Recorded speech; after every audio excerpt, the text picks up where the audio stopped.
Hello everyone, welcome to INA revolution. जैसा कि आप सब ने, बहुत सारे स्टूडेंट्स ने मुझे मैसेज करा था कि मैम एग्जाम टाइम में क्विक नोट्स कैसे हम प्रिपेयर करें, क्विक नोट्स एग्जाम प्रिपरेशन के दौरान कैसे बनाएं कि एग्जाम के टाइम में हमें बुक्स पढ़ने की जरूरत ना पड़े, एग्जाम के टाइम में हमें प्रॉपर इलेबोरेटेड नोट्स ना पढ़ने की जरूरत पड़े और आसानी से ही हम सारा का सारा कुछ रिवाइज कर ले। तो आपके डिमांड पे मैंने आज सोचा कि मैं आपके लिए एक वीडियो बना देती हूँ जिसमें मैं आपको ये बताऊं कि किस तरह से आप क्विक रिवीजन नोट्स बनाएं। कुछ की पॉइंट्स बता दूं जो एग्जाम प्रिपरेशन के स्टार्टिंग से ही आपको फॉलो करना होगा, बनाना होगा, तो एग्जाम के टाइम में बहुत ही आसान हो जाएगा रिवीजन। तो सबसे पहला पॉइंट जो जरूरी है वो ये स्टेशनरी आइटम्स। स्टेशनरी आइटम्स, अब आप सोच रहे होंगे मैम स्टेशनरी आइटम की नोट्स में क्या जरूरत है। तो बच्चों, जैसा कि आपको पता है कि जब आप क्लास एलकेजी में, नर्सरी में होंगे, उस टाइम की जो बुक्स आती है वो काफी कलरफुल होती है बुक्स। उस समय बहुत अच्छा लगता है, अट्रैक्टिव लगता है, तो मन करता है पढ़ने का। तो इस वजह से सबसे पहला जरूरी चीज ये है कि नोट्स बनाते टाइम में आप ये ध्यान रखें कि जो पेन आप यूज कर रहे हैं वो कलरफुल होने चाहिए, विच मीन्स आपको कम से कम 3 पेन का तो यूज करना ही करना है।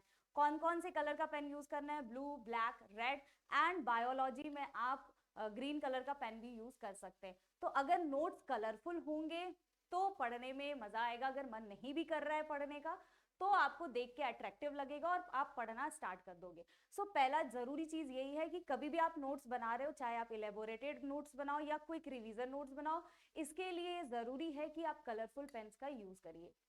अनदर की पॉइंट कि आपको नोट्स बनाते टाइम में करना क्या है, what is the art of making notes.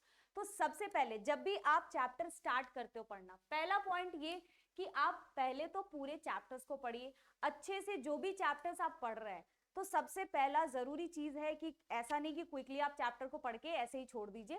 Chapter पढ़ने के लिए आपको एकदम डिटेल में चैप्टर को पढ़ना पड़ेगा।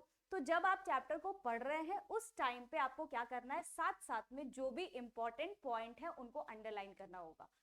देन आफ्टर आपको करना क्या है, जो भी पॉइंट्स आपने इंपॉर्टेंट पॉइंट्स, ऐसा लगता है बच्चों को कि सारी पॉइंट्स बुक के इंपॉर्टेंट है, बट उनमें से भी जो ज्यादा इंपॉर्टेंट पॉइंट्स आपको लगे उन पॉइंट्स को आप अंडरलाइन कर लीजिए। एंड सेकेंड, आपको री रीड करना है। अब री रीड करते टाइम में आपको पूरा का पूरा नोट्स नहीं पढ़ना है। उस टाइम में आपने जो भी पॉइंट्स अंडरलाइन करे हुए हैं उन पॉइंट्स को आपको री रीड करना है, यानी वापस से पढ़ना है। एंड देन आफ्टर आपको उन री रीड पॉइंट्स का यानी अंडरलाइन पॉइंट्स का आपको नोट्स बनाना है। तो सबसे बढ़िया तरीका है ये आर्ट ऑफ मेकिंग नोट्स।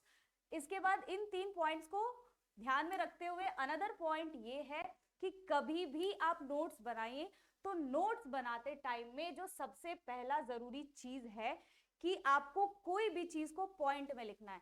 अगर आप पैराग्राफ फॉर्म में लिखते हैं तो वो मजा नहीं आता पढ़ने में, मन भी नहीं करता पढ़ने का। तो सबसे जरूरी चीज ये है कि आप जब भी नोट्स बना रहे हैं तो किसी भी पॉइंट्स को लिखिए तो पॉइंट वाइज लिखिए, ठीक है। तो इससे क्या होगा, पढ़ने में अच्छा भी लगेगा और आप आसानी से पढ़ेंगे। और कोई भी पॉइंट आप लिख रहे हैं तो उसको फ्लो चार्ट के फॉर्म में बनाइए। Flow chart in the sense कि जैसे हमने डाइजेस्टिव सिस्टम पढ़ा, तो डाइजेस्टिव सिस्टम में पूरा का पूरा लाइन लिखने की जरूरत नहीं है। आपने डाइजेस्टिव सिस्टम लिखा और डाइजेस्टिव सिस्टम में कौन कौन से ग्लैंड्स एसोसिएटेड है, जैसे एलिमेंट्री कैनाल और दूसरा क्या आ गया, एसोसिएटेड ग्लैंड्स। बस आप ये 2 पॉइंट लिख दीजिए। तो फ्लो चार्ट आपको बनाना है, टेबल्स के फॉर्म में आप नोट्स बनाइए, या mind maps. Again mind maps में जैसे प्लांट है तो प्लांट के 5 अलग अलग ग्रुप्स है, तो इस तरह से आप कनेक्ट कर करके नोट्स बना सकते हैं। तो ये पॉइंट सबसे ज्यादा जरूरी है नोट्स बनाते टाइम में। देन आफ्टर आपको, आपके पास एनसीईआरटी टेक्स्ट बुक है। एनसीईआरटी टेक्स्ट बुक को एज अ नोटबुक आप यूज कर सकते हैं। एनसीईआरटी में आपको करना कुछ नहीं होता है। एनसीईआरटी जो चैप्टर है, जब आप चैप्टर पढ़ रहे हो तो उसमें ही जो भी पॉइंट्स आपको लगे कि इंपॉर्टेंट है तो साइड में ही आप मार्क करके लिख सकते हो इंपॉर्टेंट पॉइंट्स नोटबुक के अंदर ही। तो उसको आप एज अ नोटबुक यूज कर सकते हो, एनसीईआरटी टेक्स्ट बुक को एज अ नोटबुक यूज कर सकते हो। उसके लिए जरूरत नहीं है कि आप अलग से कोई भी पॉइंट्स लिखे।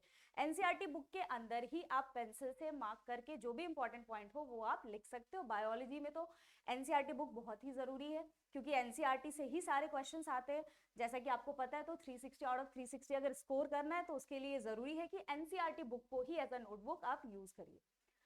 Then after last important point कि जब भी आप नोट्स बना रहे हैं तो सारे के सारे पॉइंट्स को लिखने की जरूरत नहीं है।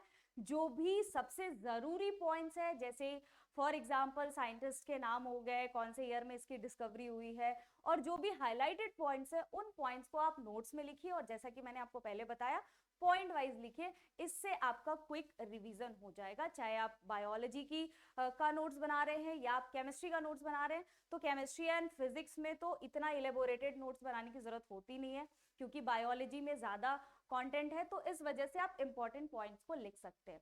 तो इसके साथ ही ये वाला जो ट्रिक था जो मैंने बताया कि एग्जाम टाइम में ही आप क्विकली क्या कर सकते हैं, रिवाइज कर सकते हैं, तो इस ट्रिक को फॉलो करिएगा, तो आपका सारा का सारा जो भी कॉन्सेप्ट है वो क्लियर भी हो जाएगा और आप आसानी से नीट एग्जाम या बोर्ड एग्जाम जो भी आप दे रहे हैं वो क्लियर हो जाएगा। सो इसके साथ ही इस वीडियो को करते हैं एंड। अगर आपको वीडियो पसंद आया तो लाइक कीजिए, शेयर कीजिए और सब्सक्राइब कीजिए। Thank you.